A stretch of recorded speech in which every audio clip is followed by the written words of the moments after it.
ఏమంటివి మానవ జాతి నీచమా? ఎంత మాట!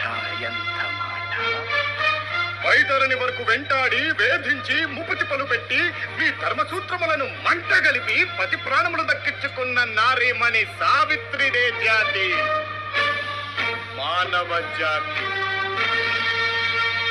తన భక్తితో సాక్షాత్ పరమశివుడినే ప్రత్యక్షము గావించి మీ పాసమును సైతం గట్టిపోచగా నుంచి ప్రాణహరులైన మృమ్ములనే ప్రాణభయంతో పరుగులెత్తించిన పసివాడు మార్కండేయుడిదే జాతి, మానవ జాతి.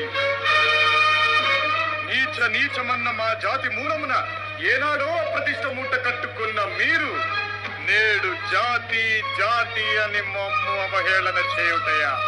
ఎంత వివేకం, ఎంత జ్ఞానం, ఎంత కుసంస్కారము! నేటి నుంచి దేవుడు అధికుడు నరుడు అధముడు ఉన్న కించ భావాన్ని కూకని వేళ్లతో సైతం పెకలించి వేసదా?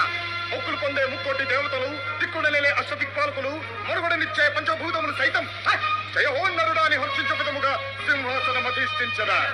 వర్ణమణిమయ రత్న ఖచ్చితాలంకృతమైన ఈ సభా మందిరమున అకుట్టిత సేవాదక్ష పరివార సమూహ మధ్యమున భూతల పరిరక్షణ ధర్మ నిలయమైన గౌరవమున సర్వదా శతదా సహస్రదా పాప పంకిలమైన కోళ్ళ మత జాతి కూపమును సమూలముగా శాశ్వతముగా ప్రక్షాళన గావించరా?